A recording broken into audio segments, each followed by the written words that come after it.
Cette leçon abordera les sujets suivants: le circuit d'alimentation diesel, le circuit de carburant basse pression, le circuit de carburant haute pression, les injecteurs. Le circuit d'alimentation diesel est constitué des éléments suivants: un réservoir, un filtre, une pompe basse pression, une pompe haute pression, une rampe d'injection et des injecteurs.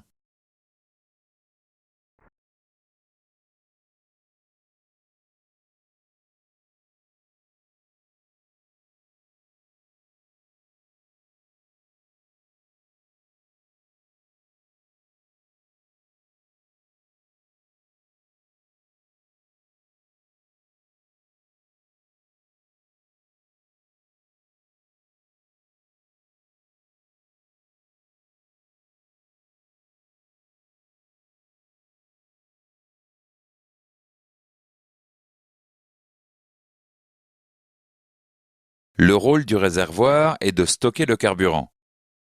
Le filtre retient les impuretés contenues dans le gazole qui pourraient endommager les pièces sensibles du circuit.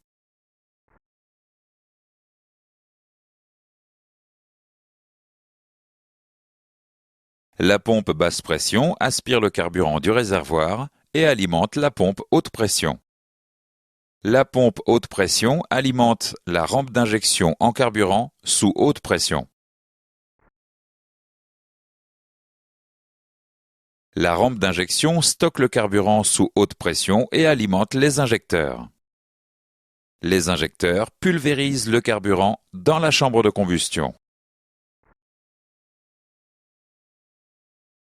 Le circuit d'alimentation diesel est constitué des trois circuits suivants: un circuit basse pression,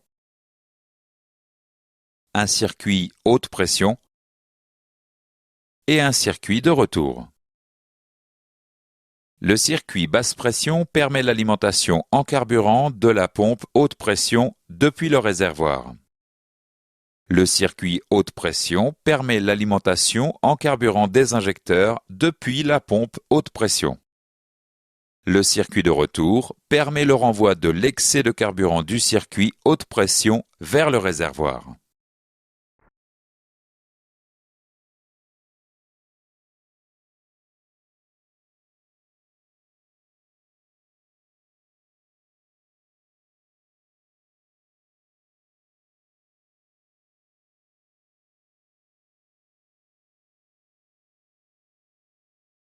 Les systèmes d'injection diesel sont très sensibles à la pollution.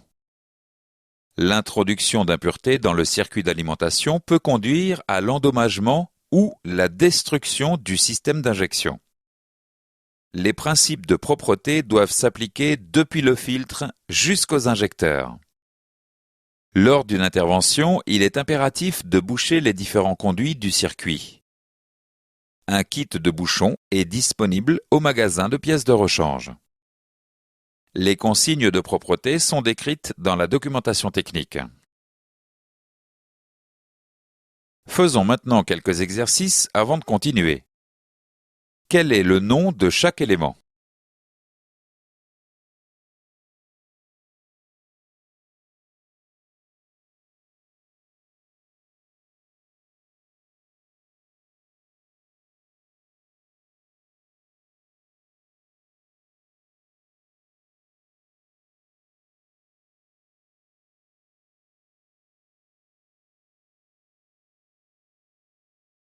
Quel est le nom de chaque circuit?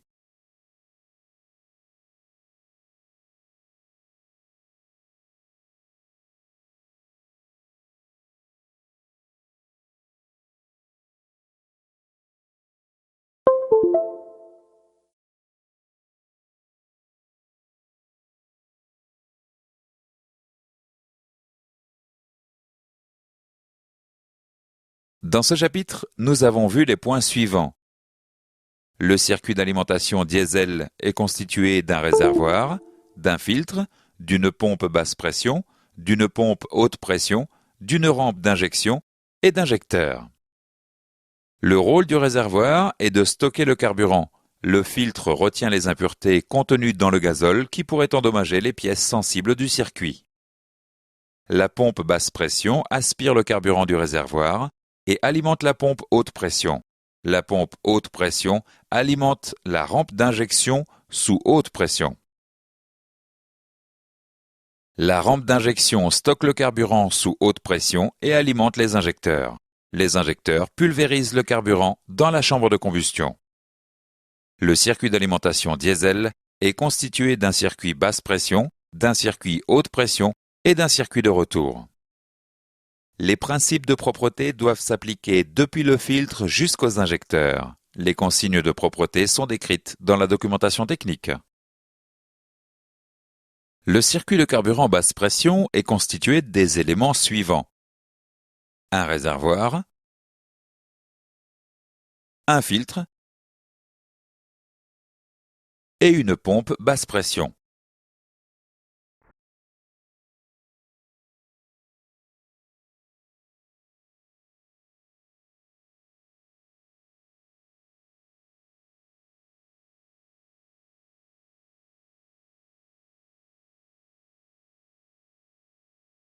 Le remplissage du réservoir s'effectue par la goulotte. La goulotte dispose d'un système anti-refoulement au remplissage. Le réservoir dispose d'autres systèmes anti-pollution et de sécurité. Cliquez sur le clapet de mise à l'air libre. Le clapet de mise à l'air libre permet d'éviter les phénomènes de dépression liés à la baisse du niveau de carburant. Cliquez sur le clapet anti-fuite en cas de retournement. En cas de retournement, un clapet obstrue la mise à l'air libre afin d'éviter les fuites de carburant.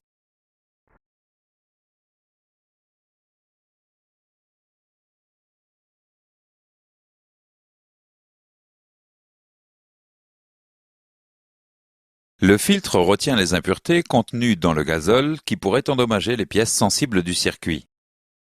Le remplacement du filtre s'effectue par échange de la cartouche filtrante en ouvrant le boîtier ou en remplaçant le boîtier complet.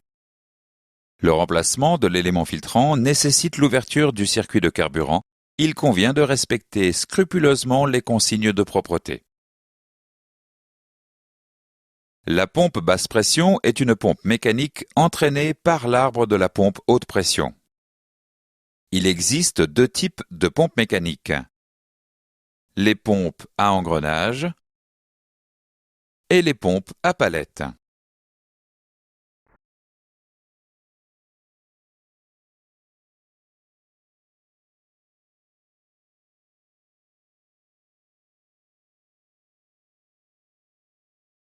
L'eau contenue dans le gazole peut causer des dommages à la pompe et aux injecteurs. Le boîtier filtre permet de récupérer l'eau contenue dans le gazole. En effet, l'eau étant plus lourde que le gazole, elle s'accumule dans la partie basse du boîtier filtre. Une vis de purge permet de vider l'eau lors de l'entretien périodique. Certains systèmes sont équipés d'un capteur de présence d'eau sur le boîtier filtre. Ces systèmes indiquent la présence d'eau dans le boîtier filtre en allumant un voyant au tableau de bord. Afin d'éviter le colmatage du filtre lors de températures négatives, il est nécessaire de réchauffer le gazole. Le réchauffage du carburant peut être assuré par la présence d'une résistance électrique sur le boîtier filtre. L'alimentation électrique se fait à travers un thermocontact. Cliquez sur le thermomètre pour abaisser la température. Si la température est négative, le thermocontact est fermé et les résistances chauffent le gazole. Dès que la température devient positive, le thermocontact s'ouvre et l'alimentation est coupée.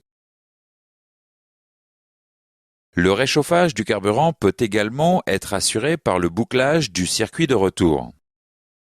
En effet, le carburant provenant du retour a subi une élévation de température due au frottement mécanique lors de la mise en pression. un élément thermostatique oriente le carburant provenant du retour vers deux circuits.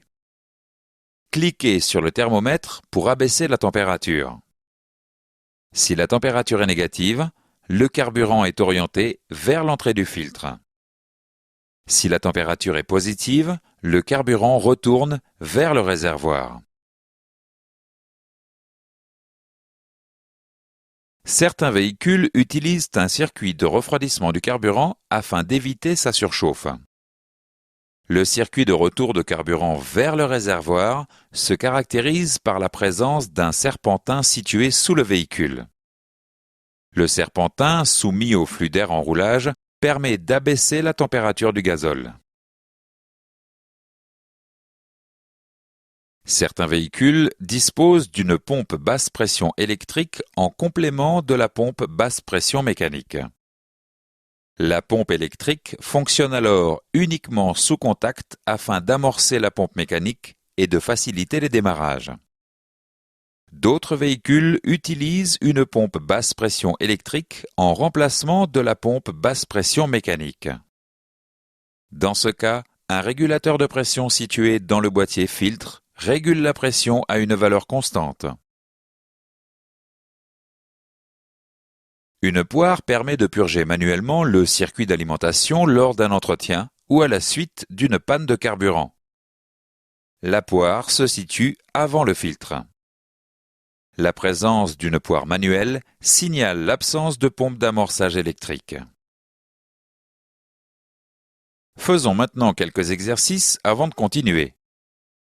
Quel est le nom de chaque élément?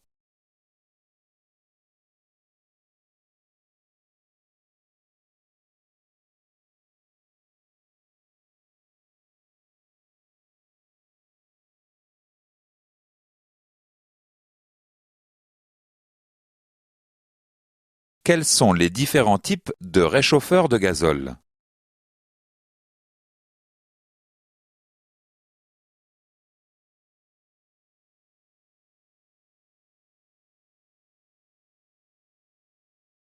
Dans ce chapitre, nous avons vu les points suivants. Le circuit de carburant basse pression est constitué d'un réservoir, d'un filtre et d'une pompe basse pression. Le réservoir et la goulotte disposent de différents systèmes anti-pollution et de sécurité. La pompe basse pression est une pompe mécanique entraînée par l'arbre de la pompe haute pression. L'eau contenue dans le gazole peut causer des dommages à la pompe et aux injecteurs. Le boîtier filtre permet de récupérer l'eau contenue dans le gazole. Le réchauffage du carburant peut être assuré par la présence d'une résistance électrique sur le boîtier filtre ou par le bouclage du circuit de retour. Certains véhicules utilisent un circuit de refroidissement du carburant afin d'éviter sa surchauffe. Certains véhicules disposent d'une pompe basse pression électrique en complément ou en remplacement de la pompe basse pression mécanique. Une poire permet de purger manuellement le circuit d'alimentation lors d'un entretien ou à la suite d'une panne de carburant. Le circuit de carburant haute pression est constitué des éléments suivants: une pompe haute pression, une rampe d'injection et des injecteurs.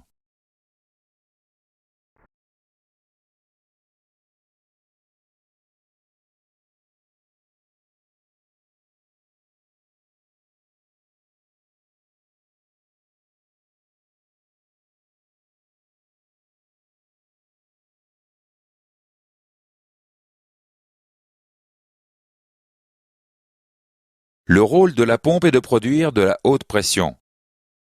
La pompe n'assure pas la fonction dosage et moment d'injection, contrairement aux pompes des moteurs diesel d'ancienne génération. Cliquez sur la pompe pour voir son fonctionnement.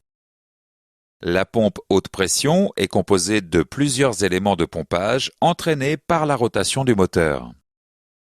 Les éléments de pompage peuvent être disposés selon les montages suivants: montage en étoile ou montage axial.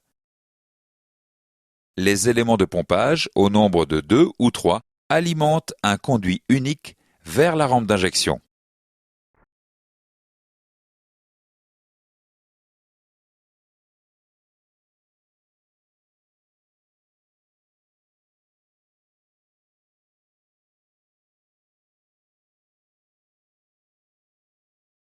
La rampe d'injection ou rampe commune stocke le carburant avant qu'il ne soit injecté.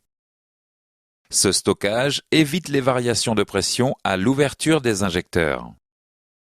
La rampe dispose d'une sortie par cylindre sur laquelle se raccordent les tuyaux d'injecteur. La rampe d'injection peut être de forme cylindrique ou sphérique. La rampe peut intégrer un limiteur mécanique, celui-ci s'ouvre en cas de surpression accidentelle. Les protecteurs de rampe protègent des projections de carburant sous pression en cas de fuite sur l'un des raccords. Il est impératif de respecter les consignes de sécurité décrites dans la documentation technique. La rampe d'injection intègre le capteur de pression. Le capteur de pression de rampe est un capteur piézorésistif. Le calculateur utilise l'information pression de rampe afin de piloter le système de régulation de pression. Un moyen de réguler la haute pression dans la rampe est de gérer une fuite à la sortie de la pompe haute pression. Le régulateur de pression est une électrovanne pilotée par le calculateur d'injection. Cliquez sur le calculateur pour faire fonctionner le régulateur de pression. La commande s'effectue par l'intermédiaire d'un courant pulsé modulé RCO. Pour maintenir la pression désirée dans la rampe, le régulateur de pression décharge le surplus vers le circuit de retour.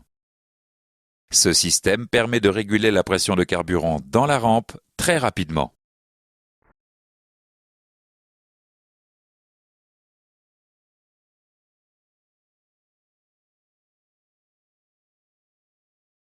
Sur certains systèmes, la régulation de la pression s'effectue en dosant la quantité de carburant admise dans les cylindres de pompage. L'actuateur de débit est une électrovanne pilotée par le calculateur d'injection. Cliquez sur le calculateur pour faire fonctionner l'actuateur de débit. La commande s'effectue par l'intermédiaire d'un courant pulsé modulé RCO. Seule la quantité de carburant nécessaire au maintien de la pression de consigne dans la rampe est comprimée. Ce principe réduit la puissance absorbée par la pompe ainsi que la température de gazole dans le circuit de retour.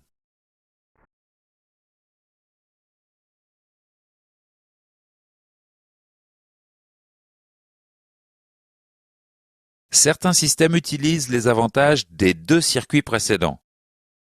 Ces systèmes sont équipés d'un régulateur de pression et d'un actuateur de débit. Le régulateur de pression ajuste la pression dans la rampe en créant une fuite de la haute pression vers le circuit de retour. L'actuateur de débit dose la quantité de carburant admise par la pompe haute pression.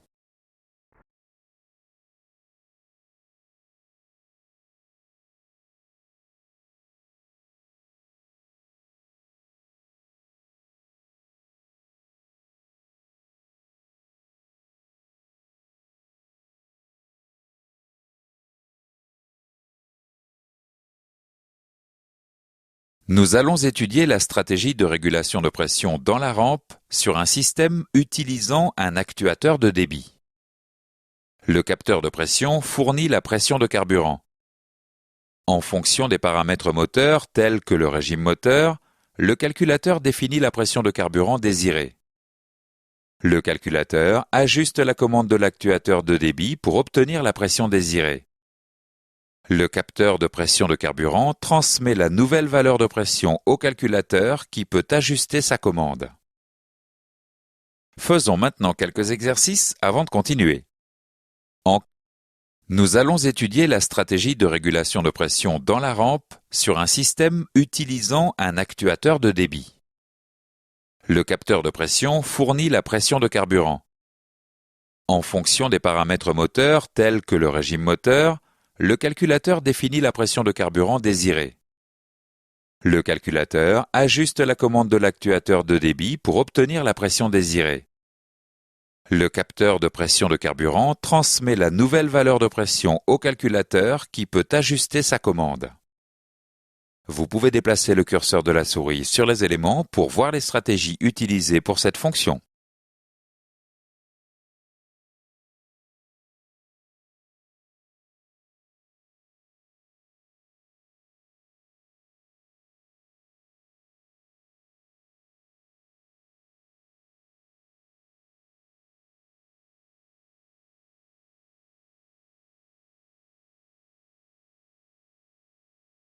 En cas de défaut sur le capteur de pression de rampe, le calculateur limite les performances du moteur.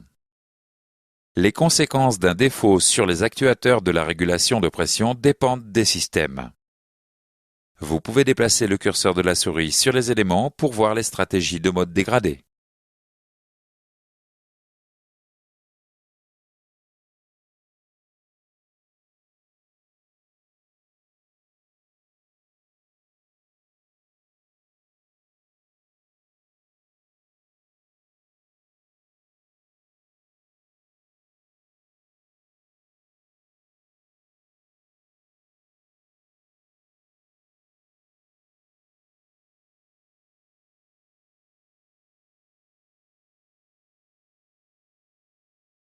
Faisons maintenant quelques exercices avant de continuer. Quelle forme peut prendre la rampe d'injection?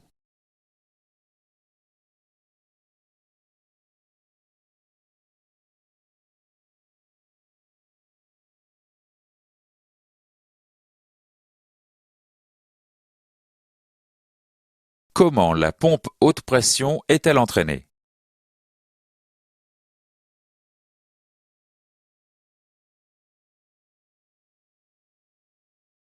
Dans ce chapitre, nous avons vu les points suivants.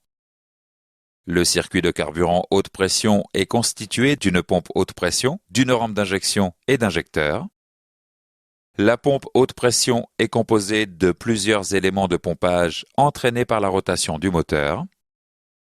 Les protecteurs de rampe protègent des projections de carburant sous pression en cas de fuite sur l'un des raccords. Le régulateur de pression gère une fuite à la sortie de la pompe haute pression. L'actuateur de débit dose la quantité de carburant admise dans les cylindres de pompage. Certains systèmes sont équipés d'un actuateur de débit et d'un régulateur de pression.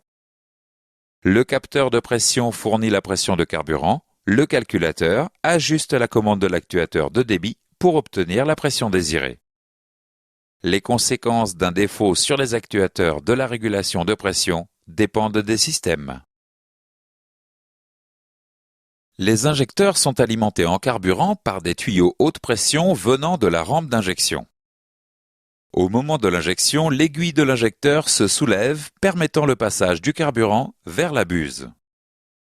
Le nombre et la disposition des trous dans la buse varient en fonction des systèmes. La lubrification des pièces mobiles s'effectue par le passage d'une très faible quantité de gazole vers le circuit de retour. Attention, il est interdit de démonter un injecteur.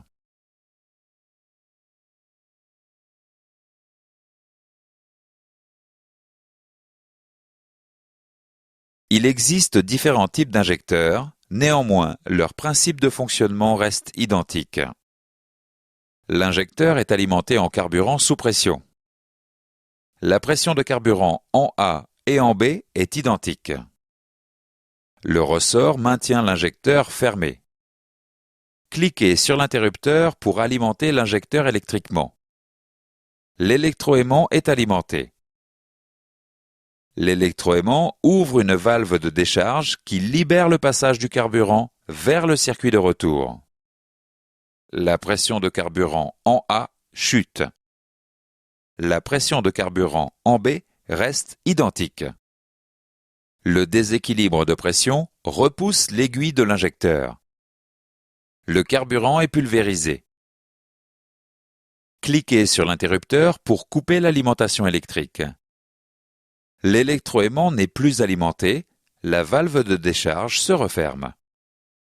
La pression de carburant en A augmente et s'équilibre avec la pression de carburant en B. Le ressort ramène l'aiguille en position fermée. L'injection est terminée. Vous pouvez cliquer sur l'interrupteur pour ouvrir et fermer l'interrupteur.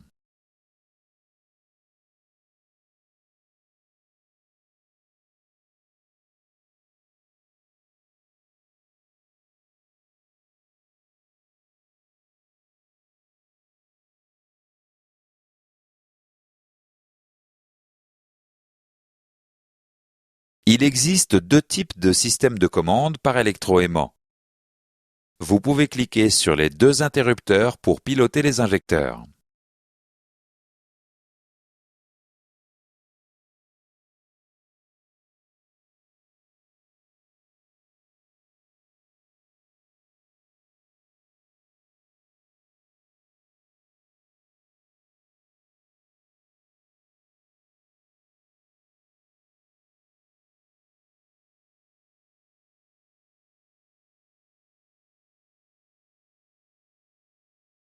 Certains injecteurs n'utilisent pas d'électroaimant mais un actuateur piézoélectrique. Le fonctionnement reste cependant identique. Cliquez sur l'interrupteur pour alimenter l'injecteur. Sous l'effet de la tension, le volume de l'élément piézoélectrique augmente. La valve de décharge se déplace et crée une fuite de carburant vers le circuit de retour. Cliquez sur l'interrupteur pour couper l'alimentation.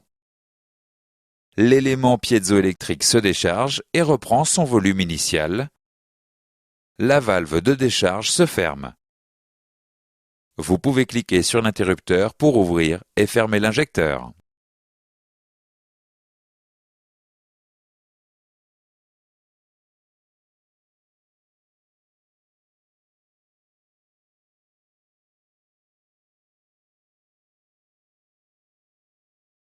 Sur la plupart des systèmes, les injecteurs sont alimentés par le calculateur d'injection. Il existe cependant des systèmes où l'alimentation des injecteurs se fait via une unité de puissance. Le calculateur d'injection envoie un signal correspondant aux injections souhaitées. L'unité de puissance alimente les injecteurs. Une ligne diagnostique permet à l'unité de puissance de confirmer au calculateur l'ouverture des injecteurs.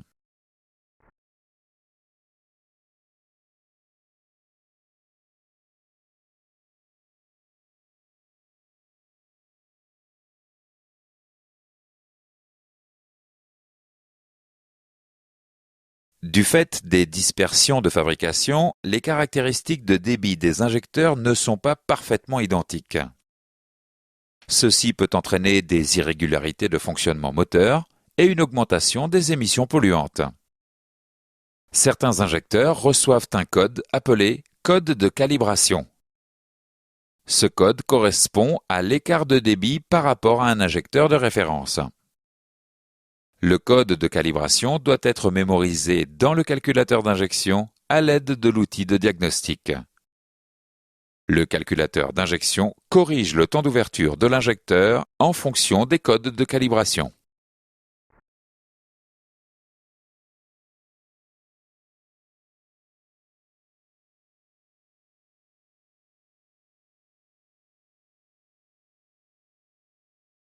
Sur certains systèmes, le code de calibration est remplacé par une résistance électrique placée sur le connecteur de l'injecteur.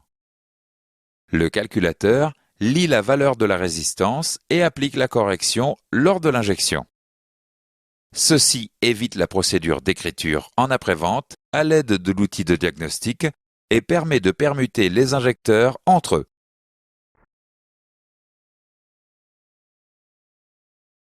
Le circuit de retour des injecteurs peut être équipé d'un venturi. Le venturi est un élément qui facilite l'écoulement du circuit de retour des injecteurs. Cet élément garantit un fonctionnement uniforme des injecteurs. Faisons maintenant quelques exercices avant de continuer. Quelles représentations correspondent aux moyens de correction de débit par rapport à un injecteur de référence?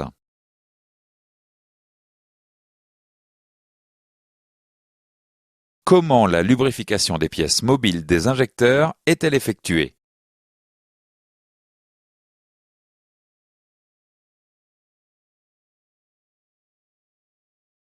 Quel est le rôle du venturi?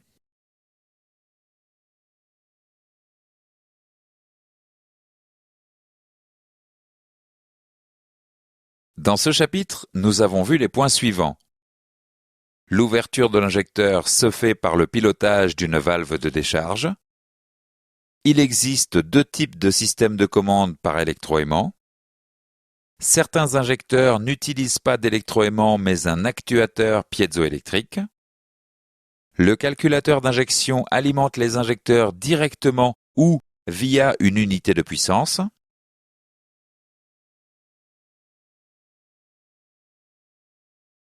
Le code de calibration doit être mémorisé dans le calculateur d'injection à l'aide de l'outil de diagnostic. Sur certains systèmes, le code de calibration est remplacé par une résistance électrique placée sur le connecteur de l'injecteur. Le venturi est un élément qui facilite l'écoulement du circuit de retour des injecteurs. Cette leçon est maintenant terminée. Voici un récapitulatif des chapitres que nous avons vus dans cette leçon. Vous pouvez revoir un chapitre en le sélectionnant avec la souris.